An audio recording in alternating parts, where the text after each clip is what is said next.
প্রিয় নবম শ্রেণীর শিক্ষার্থীরা, আশা করি তোমরা ভালো আছো। আজকে আমরা বিস্তার পরিমাপের অধ্যায়ের অনুশীলনের 5 নম্বর অঙ্কটা করব। তো 5-এ আমাদের দুইটা অঙ্ক আছে, একটা হচ্ছে ক আর একটা হচ্ছে খ। তো কয় যে প্রশ্নটা আছে সেটা হচ্ছে ভেদাঙ্কের মান কখন সর্বনিম্ন হয় ব্যাখ্যা করো। তো এটা তুমি এক ধরনের প্রমাণও বলতে পারো যে ভেদাঙ্কের মান কখন সর্বনিম্ন হয়।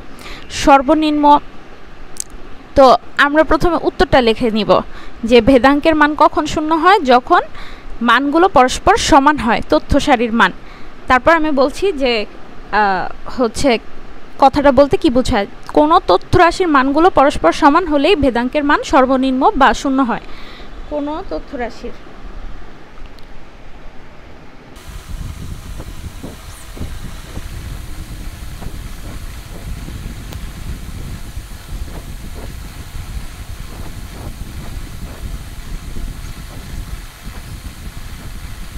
যে কোনো তথ্য রাশি বা সারির মানগুলো পরস্পর সমান হলে ভেদাঙ্কের মান সর্বনিম্ন হয়।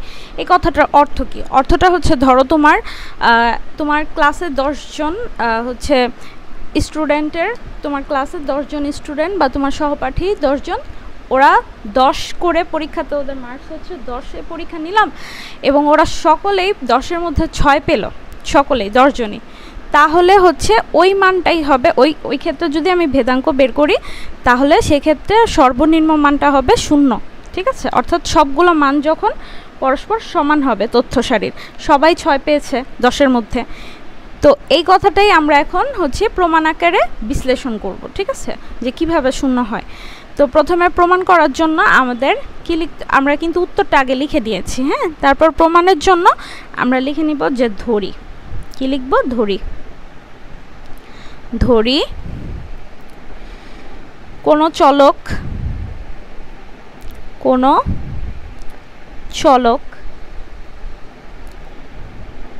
x, তুমি যা খুশি তুমি ধরতে পারো। ঠিক আছে, আমি x ধরলাম। এর n সংখ্যক মান,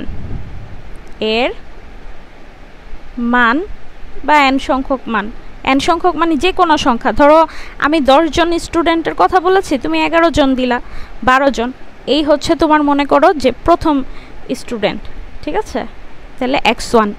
তারপরে তুমি দ্বিতীয় স্টুডেন্টের জন্য x2, তারপরে তৃতীয় স্টুডেন্টের জন্য এরকম দিতে পারো, আর দিলাম না, এরকম করে xn, অর্থাৎ তোমার যতগুলো সংখ্যা বসানোর 10টা 12টা তুমি বসালা, এবং এদের গড় তুমি ধরে নিবা যে এর গড় বা এদের গড়টা ধরে নিবা। গড়ের সূত্র কি? যা থাকবে তার উপরে একটা দাগ, এটা গড় বোঝায়। ঠিক আছে, এখন তোমাকে লিখতে হবে যে চলকের ভেদাঙ্ক, x চলকের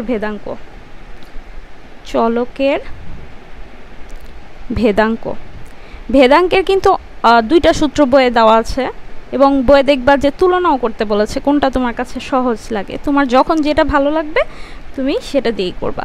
তো ভেদাঙ্ককে আমরা সিগমা দিয়ে প্রকাশ করি, সিগমা এভাবে লিখে, এবং ভেদাঙ্ককে স্কোয়ার, ভেদাঙ্ক মানেই স্কোয়ার, আর স্কোয়ার করলেই তোমার স্কোয়ার করলে সেটা সবসময় ধনাত্মক হয়ে যায়, কখনো ঋণাত্মক মান হয় না। হ্যাঁ, এই জন্য দেখবা যে ভেদাঙ্ক কখনোই মাইনাস হয় না।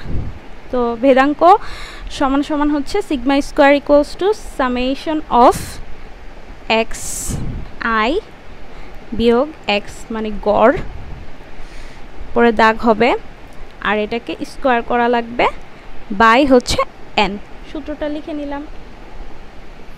একটু আগেই বলেছি যে যেহেতু এই ভেদাঙ্কের মান ঋণাত্মক হতে পারে না, কেন এটা লিখবো এখন, যেহেতু ভেদাঙ্কের মান ঋণাত্মক হতে পারে না,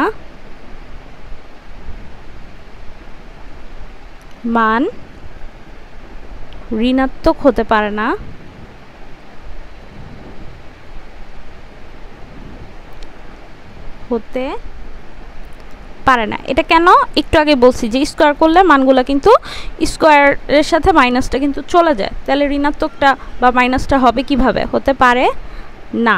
তাহলে আমরা কি লিখতে পারি?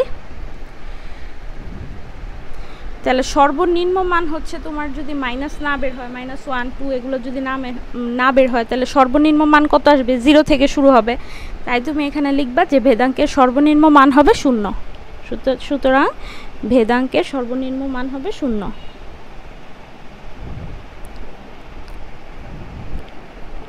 সর্বনিম্ন মান হবে 0। মান হবে 0।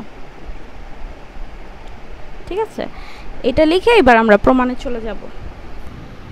তাহলে আমরা লিখতে পারি যে আমাদের ভেদাঙ্ক ছিল কি, ভেদাঙ্ক ছিল হচ্ছে সিগমা স্কোয়ার, এটা সমান সমান আমরা ধরে নিব 0, সর্বনিম্ন যেটা। এরপরে আমাদের এটার যে সূত্রটা ছিল, আমরা সেই সূত্রটা যদি বসাই যে summation of x I minus গড় স্কোয়ার বাই হচ্ছে আমাদের n সমান সমান এই 0 0।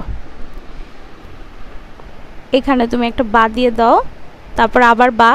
এবার এই nটা যদি 0-র সাথে আমি দেই তাহলে এখানে ভাগাকারে আছে, ওই সাইডে গেলে গুণাকারে, অর্থাৎ ওটা চলেই যাবে, কারণ 0-র সাথে তুমি গুণ ভাগ যাই করো না কেন সেটা কিন্তু 0ই হবে। সো শুধু আমি 0 লিখে দিলাম, nটা চলে গেল 0-র সাথে। এরপরে আবার স্কোয়ারটাকে পাঠিয়ে দিব ওই সাইডে, ঠিক আছে, স্কোয়ারটাকেও পাঠিয়ে দিব, সামেশনও চলে যাবে, সবই ওই সাইডে গিয়ে 0-র সাথে ভাগ গুণ যাই হোক 0ই হবে। তাহলে স্কোয়ারটা আর সামেশনটা পাঠিয়ে দিচ্ছি বাদ, তাহলে বাকি থাকে আমার এক্স আই আর হচ্ছে গড়, এই দুটা। স্কোয়ারটাও ওই সাইডে গেলে কি হবে 0, 0-র সাথে স্কোয়ার করলেই কি আর না করলে কি, সামেশন করলেও 0, ঠিক আছে। তাহলে আমার বাকি থাকে এই দুইটা। এখন আমি এক্স আই সমান সমান লিখতে পারি গড়, ঠিক আছে। এখন তুমি এক্স আই বের করেছ, গড় বের হয়েছে, এইভাবে তুমি যদি x2 বের করো, x1 আর কি, তো হচ্ছে এক্স আই সমান সমান গড় বের হলো। আবার তুমি যদি x2 বের করো সেক্ষেত্রেও হচ্ছে এটাই বের হবে। আবার হচ্ছে x3 বের করলো ওরকমই বের হবে। হ্যাঁ, যতক্ষণ তুমি পর্যন্ত যাবা সবই হচ্ছে তোমার একই বের হবে, ঠিক আছে। তো এইটাই আমরা প্রথম থেকে বলার চেষ্টা করতেছি যে তথ্য সারির মানগুলো পরস্পর সমান হলেই ভেদাঙ্কের মান কি হয়, 0 হয়। এখানে তুমি ওই কথাটা লিখে দিয়ে ব্যাখ্যা তোমার শেষ। এখন এখানেই শেষ, কিন্তু আমি এখন অঙ্ক করে তোমাদের বুঝাবো যে কিভাবে মানটা 0 হলো। হ্যাঁ, সংখ্যা দিয়ে। চলো এবার দেখে নেই। আমাদের কিন্তু পরীক্ষাতে আমরা এতটুকুই লিখব, তারপরে আরেকটু বেশি বোঝার জন্য, ভালোর জন্য আমরা পরবর্তী স্টেপটা ফলো করতে পারি। তুমি চাইলে পরীক্ষায় গাণিতিক ব্যাখ্যাটাও দিতে পারো, ঠিক আছে। তো গাণিতিক ব্যাখ্যার জন্য প্রথমে তথ্য সারি বা আমি ধরে নিব যে আমাদের কিছু সংখ্যা দেওয়া ছিল, যে তোমার ক্লাসমেটরা কে কত নাম্বার পেয়েছে, সবাই ধরো 6 করে পেয়েছিল, তাই 5 জনেরটা নিচ্ছি 6 6 6 6, ঠিক আছে, এটা দেওয়া ছিল। এখন তুমি লিখবা যে ভেদাঙ্কের জন্য বা ভেদাঙ্ক নির্ণয় সারণী, ঠিক আছে। আরেকটা যে ভেদাঙ্কের সূত্র আছে ওইটা দিয়ে এটা দেখাবো, ভেদাঙ্ক নির্ণয় সারণী, নির্ণয়ে প্রয়োজনীয় সারণী বা সারণী যেটাই লেখো, নির্ণয়ে সারণী। অবশ্যই তোমার মূল্যবান কমেন্ট করতে ভুলবা না যারা ভিডিওটি দেখছো, তাহলে আমরা পরবর্তীতে আমাদের হচ্ছে একটু সুবিধা হবে যে তোমরা কি ধরনের ভিডিও চাচ্ছ সেটা বের করতে। খেয়াল করো, এখানে 5 জনেরটা লিখে নিয়েছি যে এক্স আই বা রোমান সংখ্যায় 1 নাম্বারটার জন্য যে 6 6 6 6 6, 5 জনেরটা। হ্যাঁ, আর এইখানে হচ্ছে সামেশন অফ আপার লিমিট বলে এটাকে, আর এটাকে বলে লোয়ার লিমিট, মানে 1 থেকে শুরু হয়েছে, 1 জনে থেকে শুরু হয়েছে, 5 জনে গিয়ে শেষ হয়েছে, ঠিক আছে, এই সংখ্যাগুলো। তো এইখানে আমরা 5 6 30 পেয়ে যাচ্ছি, এখানে 30 লিখে দিবা। আর এইখানে ওই মানটাকেই স্কোয়ার করতেছি, বর্গ করতেছি, ঠিক আছে। তো বর্গ করার পরে এই সংখ্যাগুলো তুমি যদি যোগ দাও তাহলে তুমি পেয়ে যাবা, যোগ করার পরে আবার হচ্ছে তোমাকে আগে স্কোয়ার করতে হবে, 6 6 36 36 এরকম স্কোয়ার করে নিব, এবং যোগ করলে তুমি এটা পেয়ে যাবা 180, লিখে দিলাম, ঠিক আছে। এখন ভেদাঙ্কের যে সূত্রটা, আরেকটা সূত্র, সেটা হচ্ছে ভেদাঙ্ক অর্থাৎ সিগমা স্কোয়ার ইকুয়ালস টু, দেখো অনেক কিছু লিখেছি যে এইটা থেকে এটা থেকে হচ্ছে এটাকে এটার স্কোয়ারটা বিয়োগ করতে হবে। সোজা বাংলা কথা, দেখতে এরকম মনে হচ্ছে জটিল, কিন্তু ব্যাপারটা হচ্ছে যে এই যে এই মানটাকে স্কোয়ার করে হচ্ছে n দিয়ে ভাগ করে, n মানে হচ্ছে আমরা পাঁচটা স্টুডেন্টের কথা বললাম, ওই 5 দিয়ে ভাগ করব, ঠিক আছে?